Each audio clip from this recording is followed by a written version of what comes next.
All right, we are back here talking the NFL at the halfway point of the season. Join me today, FanSided's NFL insider, Matt Verderame is here. Matt, how are you? Great, Michael. How you doing? Doing pretty good. I gotta say, this is probably one of the weirdest NFL seasons I've ever seen. What are you thoughts so far? It's wide open. It's wide open. I think, last year you kind of looked at it as the year went on. It seemed like it was Kansas City against the rest of the NFL. And of course, Tampa Bay got hot, ended up winning it all. The year prior to that, it was Baltimore, New England. The KC came on late, the Niners. This year, I could make a case for 10 different teams. I could make a case that, hey, you know what? Tennessee's for real. They're going to win it all. Arizona's for real. They're going to win it all. Hey, the Rams are going to be just fine. They're going to win it all. I mean, you could go on down the list. There's a lot of teams. And I think the AFC in particular is a conference where you look at it and just go, I mean, anything, absolutely anything could happen in that conference. It is as wide open as it gets. Oh, yeah, for sure. Let's take a minute, though, before we get to the fun stuff and get rid of the obligatory New York teams out of the way because I'm New York based and they both stink. So I'll start with the Jets because obviously they made the news today. We're recording on Wednesday afternoon that they named Mike White the starter on Sunday here. And it sounds like his job for now until he loses it. So what do you think about that call? You think they made the right decision with that? Look, he's played the best. I mean, at this point, you got to play it. And I get it. Zach Wilson's a number 2 overall pick. And if you're going to put him on the bench for Mike White, like that says something about Zach Wilson. But are you there to win? If you're there to win, you play the best player. And you lose that locker room if you don't play him. I really believe that. I think the other 52 guys going, what the hell? Why is Mike White not starting? If Zach Wilson is the player the Jets believe he is, believe he was when they took him, he will eventually take that job and run with it. And if he doesn't, if he can't beat out Mike White, then he wasn't the answer to begin with. Yeah, I think I totally agree with you there because I think from what we saw against the Bengals, oh, maybe it's one game as a fluke. And you come in and see Josh Johnson run the offense just as well. And they're moving the ball, and Zach Wilson's done the thing all year. The Jet fans are sitting there just wondering, like, what's going on here with Zach? And I think the room would have freaked out if Zach got his job back after White and Johnson both did better. Yeah, I mean, look, at some point, it's a productions-based business, right? I mean, it just is. And Zach Wilson has not played well this year. Now, look, I don't think they've surrounded him with a ton of help. I don't think they've given him a lot of a chance. But I think at the same point, like, Mike White has outplayed him. It's a small sample size. Maybe that's just a one game and it's a Matt Flynn thing.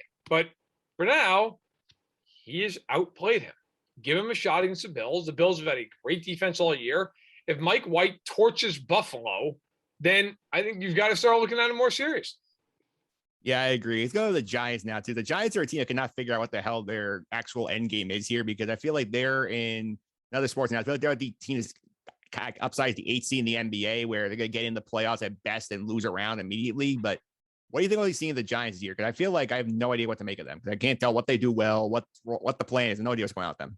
I don't think they're well coached. And when you're not well coached, you don't have much of a shot. I know after they lost in Kansas City last week, Joe Judge is talking about that their headsets haven't worked for months. I mean, maybe get some better headsets. And I don't know how. Like, that's been going on for months. What are you doing? Jason Garrett, he's not been a successful offensive mind at any point in time in recent memory. Like, why is he your offensive coordinator? I think Daniel Jones is an NFL quarterback, but I think he's a marginal starter. And it's pretty much what you've seen. If he's not turning the ball over, he's very conservative. And while that's better than turning the ball over, you're not going to win a ton of games with them playing the way he's played. They've also had injuries, to be fair to them. They've been really banged up. They've had a lot of guys out. But I just think the Giants, look, they have 2 first-round picks next year, and I think they've really got to weaponize. They got to figure it out. And this is not a class to find the quarterback. So, I've talked to some people around the league who say, look, if you need a quarterback, you better have some picks and go trade him for a vet. Go get Aaron Rodgers, Russell Wilson, Jimmy Garoppolo, Deshaun Watson, pending his legal situation. So I think if you're a team that needs a quarterback, and I think the Giants do, you might start looking into those scenarios. Yeah, it makes some sense. I want to go now to the team I feel like you've covered a lot on FanSide over at Arrowhead as well, the Kansas City Chiefs. And this is a team going in the year. Everyone's like, oh, Aaron Mills, the Super Bowl, maybe Buffalo challenged them. Here they are midseason. They're 5-4. They can't seem to get out of the wrong way. You've seen them very closely. What exactly happened to the Chiefs? Well, a few things. So defensively, the first 6 weeks of the year, 5 weeks of the year, they were awful. Couldn't stop anybody. I mean, it was literally, in some cases, historically bad. They have rectified that now by switching out personnel. They've really gone younger, faster, Juan Thornhill at safety, Nick Bolton and Willie Gay at linebacker. They kicked Chris Jones back inside where he belongs. Frank Clark has gotten healthy. He's played a hell of a lot better. Rashad Fenton is taking over from Mike Hughes at corner. He's played really well. So defensively, if I could say that, defensively, I think they are much improved, but early in the year they were a train wreck. Now, offensively, they're struggling. They do not have a third weapon that they can scare anybody with. And so teams are just doubling Hill and doubling Kelsey and doing everything they possibly can to take them away. But shockingly, their biggest problem has been the quarterback. Mahomes has just been very erratic this year. He's had games where he's been him, and he's looked unbelievable. He's had other games where he's not patient. He doesn't want to take time. I thought today, actually, on Wednesdays we're recording this, he had an interesting quote to the Kansas City local media where he said, I'm paraphrasing, but essentially he said, look, now that our defense is playing the way it's playing, I don't feel like I have to force the ball as much, which is a step. And I think he's speaking the truth. The last game was the first time he didn't turn the ball over since week 1. So look, I think if you're the Chiefs, if your big issue is Patrick Mahomes, that's probably a good place to be. Like at some point, that's coming, which is why they continue to be a favorite in every one of these games, even though they're on the road. Like they're a 2.5-point favorite at Vegas. Vegas has outplayed them this year. They have. But I think the betting public goes, look, if you're a sports book, you don't want to be laying 3 to the Chiefs, and then all of a sudden, Mahomes is that game, they score 45 points, and you just got bathed. So I think they'll figure it out. And I think they're the kind of team that, regardless of their seed, if they get in the playoffs, do you really want to see them? That you're probably not looking forward to seeing Kansas City roll in. Oh, for sure. And I think the other result in week 9 that was sort of mystified me was the Dallas-Denver game, where Dallas basically gets taken to the woodshed by the Broncos, who have looked awful against good teams until that week. So, did that change at all what you think about the Cowboys this year? No, I think sometimes games like that happen. I just think, the Cowboys had a couple 4th down conversions they didn't get. They had that crazy block punt that turned to a 1st down for Denver. That was just one of those games. The late great Therese Taylor always used to call them Madden games, where it's just like the game just decided it was beating you no matter what. And I think that was kind of what you saw in that game. Look, Denver to me is what Denver's been all year long, which is a team that beats bad teams and loses to good ones. That just happened to be an outlier. Came out, played really well, and Dallas didn't. But I don't look at that all of a sudden and say, oh, that's indicative now, and that's where we have to go. I think it's too short-sighted. But last week had a lot of crazy results. That was one of them. Arizona beating San Francisco, killing San Francisco with Colt McCoy and no DeAndre Hopkins. I mean, what would the odds had to have been for you to take that Jacksonville is going to win against Buffalo and not score a touchdown? You would make a pretty good parlay on that. It's unbelievable, right? I mean, Jacksonville didn't score a touchdown and beat the Bills.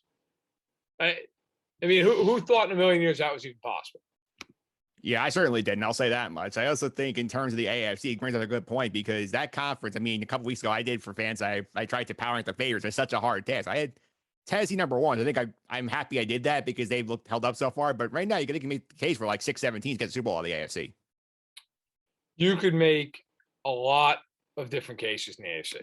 You could sit there and say, all right, Buffalo is the most complete team. Baltimore has the most electrifying quarterback at the moment and is the toughest guy to defend in football. And they got a hell of a coach. You can make the argument Tennessee is beating the Bills, Chiefs, the Rams, Seahawks. You got a hell of a resume. You can make the argument, you look at Kansas City and go, look, I don't care if they're 5-4. That team, when they're right, they're the best team in football. And if they get right, nobody's beating them. I don't know that you can make a case for any of the other ones. I mean, I know Raiders fans, Chargers fans might say, well, look, the Chargers to me are too bad defensively. And they're so young. Like I can't make that case in good faith. But those other 4 teams, I could make that case all day, but I will say this. I think that any team in the AFC that plays wildcard weekend could win or lose. Any of them. I wouldn't be shocked if Cincinnati went to Arrowhead and beat them. Yeah. I also wouldn't be shocked if the Chiefs won the Super Bowl. I wouldn't be surprised if the Bills won the Super Bowl or if they lost to the Colts in a 2-7 game. I just, the AFC is so bizarre. And I don't think there's a ton of separation. I mean, look at the Ravens, right? The Ravens go out and kill the Chargers. And everybody's going nuts. And then turn around, and it's like they get killed by Cincinnati. They barely beat Minnesota in overtime. I don't know what to make with that team. I don't know what to do with it. Cleveland's another one. Cleveland could beat anybody on a given Sunday. Cleveland also could lose to Jacksonville. Like, it's so weird this year because there's nobody that you look at and go, that's the team. That's the team that's better than everybody else. Yeah, I mean, there was a point we thought Cincinnati could be really good. They were the number one seed in the AFC, and they go get smoked by Mike White. They get murdered by the Browns at home, and you're sitting there like they're not real either. So it's just one of those years in the AFC. I really believe, and I know from just talking to people in the NFL for years, the thought among many of them is that Thanksgiving is the line of demarcation. That's when the good teams, the true contenders, start revving it up. They start getting good. They start running tables. Like that's, and with the extended schedule now, that's about 7 games worth of football. That's a lot of football. And I think, that is kind of, at that point, of course, everybody's had their bye. Most of your long-term injuries, knock on wood, are out of the way at that point. Like you kind of know who you are, what you're about, what you're good at, what you're not, who else is good around you, what their strengths and weaknesses are. So I do believe that. I concur. I think Thanksgiving is that moment. And if you look back, the last 2 Super Bowl champs, Tampa Bay was 7-5, had a bye week, came out of it. They did not lose another football game. They won the Super Bowl. The year prior to that, Kansas City was 6-4, not playing well. Looked like they were going to be a 3rd seed, maybe a 4th seed. Didn't lose another game. So there is something to that. I do believe it. And look, I think we're going to find out in the AFC. I think by the time we get to the playoffs, there's going to be a team where you're like, okay, those are the favorites, or that's the favorite. Or right now, it's kind of like, I don't know. Like I look at the Titans and say, I think by resume, they have to be. But if I'm being totally honest, like if the Titans played Baltimore in a playoff game, I'd probably take Baltimore. Yeah. If the Titans played Kansas City, even though they boat race Kansas City, I'd probably take the Chiefs in that game. Like I would just believe that the Chiefs in that game are going to figure it out. But who knows? It's so wide open. It really is. It's so hard to say. Yeah, I thought it was a good point about those teams. Sort of the last Super Bowl chance, they're both like 2 games over 500 and just hovering out the midpoint. Then all of a sudden they got hot in the Super Bowl. It's just a pile of those teams. I feel like whether it's Pittsburgh, New England, Cleveland, the Bengals, you can throw the Colts in there 4-5. Like there's something in that middle pack, and I'll throw the AFC West teams as well. Like take Kansas City out because they're a different beast. But like somebody in that crowd, you think can just all of a sudden just get hot, and make a deep run here. I think if anybody, first of all, if I have to be totally honest, no, I don't. I don't. I think in the AFC eventually it's going to be Buffalo, Tennessee, Kansas City, and Baltimore, and those teams are going to find themselves in the divisional rounds, and they're going to get after it. And if I have to be really honest, even though I think Tennessee's got the best resume, they have the worst quarterback of the 4. Tannehill's not bad, but he's not those other 3 guys. And I also think Vrabel's a good coach, but I think he's the 4th of those 4 coaches. But if I had to pick of those other teams, I guess I would say the Chargers because of Herbert. He's a great player. I want to say Cleveland, but I don't believe in them for 1 second with that defense. And I don't believe in Mayfield. I just don't. I can't get past it. Every time I watch Mayfield play a football game, I'm like, he's Kirk Cousins. Like he's fine, but he's not going to win you a big game. I think the Chargers have to be the pick because the coach who I like, quarterback who I love, and the weaponry. I think they could get in the games where they could outscore some teams. Yeah, it makes some sense. Let's go to the NFC side. I feel like the NFC side is much more competitive. I think there's 5 really good teams in the NFC. Then the other 2 spots are kind of up for grabs. So like of that hierarchy of Arizona, the Packers, Cowboys, Rams, and I forget who my 5th is here. Oh, Tampa Bay. So of those 5, who's your favorite to think come out of the NFC right now? Flip a coin. I think it would have to be again, kind of like Tennessee, Arizona by resume. It's Arizona. Arizona's been great across the board. But again, if Arizona plays Tampa Bay in a playoff game, like I'm taking Tampa to win that game. I don't care.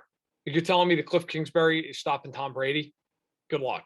I'm not taking that bet. So I still like either Tampa or the Rams. I still think those 2 teams in the playoffs. I get any fan who's a Cardinals fan is like, what the hell? You've never been in that spot. You've never done it. Now, to be fair, neither is Stafford. Stafford has never won anything in his career. That matters to me. Prescott's won a couple playoff games. Rodgers has won, obviously, a Super Bowl, been a million playoff games. I do believe that stuff matters in January. I really do. And so I still would ride with the Bucks. I still think when push comes to shove, that team is the most talented of the group. They're well coached all the way around, coordinators included, great coordinators. I think the Buccaneers are still the best team, but that conference is so tight with all those teams at the top. And I'll tell you, I think they're going to win the Super Bowl. I would not want to be the team if Seattle ends up being like a 7 seed and gets in, who has to face them in the first round. That is a rough matchup. You're getting this, you're in there, all of a sudden you get that team. You get Russell Wilson. I wouldn't want to play them. Yeah, and you mentioned the bottom of the NFC race. Obviously, it's wide open because New Orleans sitting there 5-3. They lost their quarterback for the season. Atlanta's 4-4 right now. I don't really think people buy them. And you have that sort of Minnesota, like the Giants, Seattle, a lot of these mediocre teams. The Niners are in there as well. It's like aside, like Seattle, if Wilson's obviously the X factor, but like who else would you keep an eye on in that group? I think of all this, Seattle's the only team because of the quarterback. New Orleans isn't doing anything. They have no quarterback. They get killed in the first round of the playoffs. Atlanta is Atlanta until proven otherwise. The Niners stink. The NFC East is an atrocity. Like the AFC, there's this huge list of teams. You're like, well, anybody can win any given day. Like, I think in the NFC, it's those top 5, and then Seattle's the wild card. Seattle's the team. Like, if let's just say that Seahawks are the 7 seed and the Saints end up getting in as a 6. You are praying in the NFC. You're either the 1 or the 3. Like, you want no, you know what that 4-5 game's going to be like in the NFC? That thing's going to be a bloodbath. You're going to have 2 of those top 5 teams playing each other in the wild card round. I mean, you're going to have that great of a year, and you're not going to win 1 playoff game. That is brutal. Yeah. So, everybody's going to be lining up to play the Saints. Look, hey, we respect Peyton, we respect the defense. Come on now. You can't beat Trevor Siemian in a playoff game. You ought to give it up. Yeah, that's for sure. I want to touch on real quick. This is the midway point here. So who do you think is the most surprising team in the first half? Who do you think has had the biggest overachievement compared to expectations? Overachieve? Trying to rattle them off. Arizona. Yeah. Arizona. I think everybody, I know for me, and I said this, and I think a lot of people said this, they're going to be the best last place team you've ever seen. Well, as it turns out, not so much. They're really, really good. I was so high on them last year. They were my sleeper pick. Started at 5-2. I felt great about it, and then the wheels fell off.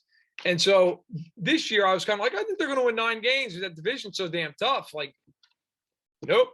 They're rolling. They're really, really good. I think they're the most surprising team in that regard. I think the most disappointing team's got to be Miami.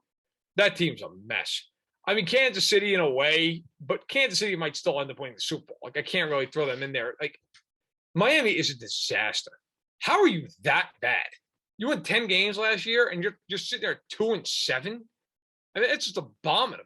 I don't know what happened to them, but they're extremely disappointing. I think the thing that happened is they whiffed on every draft pick they had in all those trades. I mean, I can't think of the last guy they drafted who's actually been a net positive for them. No. And you know what? Look, let's just be real. I know I keep harping on all these teams. It's all about the quarterbacks. It just is. It just is. In today's NFL, I'm 33 years old. I grew up in the 90s where Neil O'Donnell going to a Super Bowl didn't shock anybody.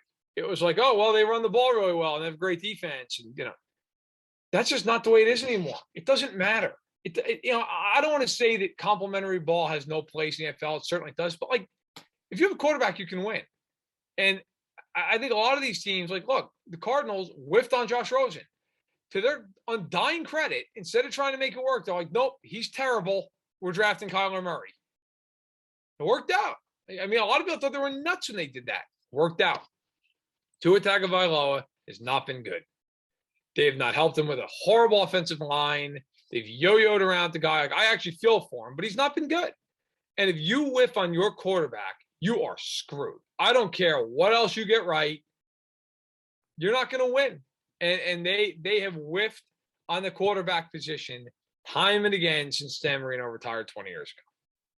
Yeah, sure. I'll also throw out one other one I feel like does not get enough credit for being disappointment because I think the head coach gets so much more credit than what his actual resume is.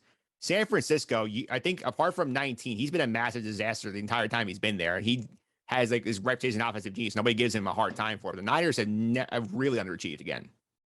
No doubt. And I agree with you, Michael. I look at them and I say, you had the 1 year you went to the Super Bowl. Other than that, you've done nothing in what now, 5 years? I mean, they never won anything. They win 5 games, 4 games, 6 games. I agree. And you always hear, well, they have a lot of injuries. Okay, well, it's the NFL. I mean, figure it out. I don't know what else to tell you. I mean, they have been disappointing. To me, and maybe it's just me, the Vikings too. Got to throw them in there too. I mean, my God, how much more talent do you need to win a football game? I mean, every week you watch them and they find a new way to piss away a win. Like, it's just incredible, but they do it without fail. Yeah, they do. Now that Dalvin Cook mess swirling around too, that's another problem for them. Yep. Yeah, that's weird. There's a lot going on there. So I won't even get into that. But yeah, it's not good. It's not helping. It's not helping. All right, two quick things before we go. Number one, as of recording time, Odell Beckham is not signed yet. Where do you think he lands? I think it's between Green Bay and Kansas City. I think he'll go to Green Bay. He'll be the number 2 option there. Devontae Adams, he talked to him, was high on him. But I think those two teams made the most sense. I said yesterday, the Saints make sense because he's from there, went to school there. But like, you want to go catch balls from Trevor Siemian? Like, that's how you're going to build up your value? I don't see that. So I think he goes to Green Bay. But I think between them and the Chiefs, Troy coin flip. All right, that's a good one. The number 2 here is obviously we're getting ready for week 10 here. Like, got some interesting matches on the schedule. What are you most excited to watch this week in week 10? There are some good games. Maybe being a little bit of a homer, I will start with the Kansas City Vegas game. That game, whoever wins that game is in great position, and whoever loses, you're in some trouble. Real trouble. And it's a rivalry game. It's a huge game. And then I look at Green Bay and Seattle. That's a great game. You're getting both quarterbacks back, or at least it seems like you will. So that's really exciting. I'm looking forward to Cleveland, New England. I mean, can Mayfield beat Belichick in this game? I don't know, but they need to win. Like, they need to keep the train rolling a little bit. What can they do? It's a big game for them. They are both 5-4, but this game feels much bigger for Cleveland in a weird way, even though they're on the road. They have to find a way. And then in a weird way, I'm kind of interested in the Jets and the Bills. The Bills, I mean, they just lost to Jacksonville. They did not play well the week before against Miami. Mike White has become like a cult hero. Like, is Mike White going to play well again? If that game's close in the third quarter, I'm very interested. Like, I will tune in and watch that game. So there's a lot of intrigue this week. And by the way, the Chargers-Vikings game, that game I'm interested in only because it's crap show potential of the week. Anything is possible in that game. So I'm in on that as well. Yeah, I'm watching that one. I'm going to pick that one later on in the podcast. I'm curious to see like where that ends up going. And hopefully I pick the right choice on that one. But I will say Titans is underrated because the Saints is a big spot for them to try and win this game on the road. It's a winnable game for them, but they have to actually play defense against this Tennessee offense. No doubt. Yep. No doubt. It's a big game for New Orleans. If they can win this game, they got to feel real good about getting in the playoffs. All right, Matt, thanks all the time. I really appreciate it. Before I let you go, I hope you follow on social media, keep up what we're doing over at FanSided. Yeah, so obviously, first of all, check out fansided.com. We have a ton of great writers who are dedicated as all get out to covering the NFL and getting you all the best content. My column, Stacked in Box, goes up every Monday morning. If quarterback rankings, power rankings on Tuesdays, and then picks on Thursdays. And then also, if you want to follow me on Twitter, I'm on there way too much. It's at Matt Verderame. Follow me there. So listen, always happy to chat and talk ball. And I really appreciate the time today. Yeah, also tell people out there, check out the Stack in the Box podcast. I hear more from Matt, and follow. If you're a big Chiefs guy, keep an eye on Matt's Twitter. Matt has a lot of stuff on there. For sure. Stack in the Box podcast. We do that once a week, every Tuesday, and the Arrowhead Addict podcast, which is Sundays and Thursdays. All right, Matt. Thanks for all the time. Really appreciate it. No problem.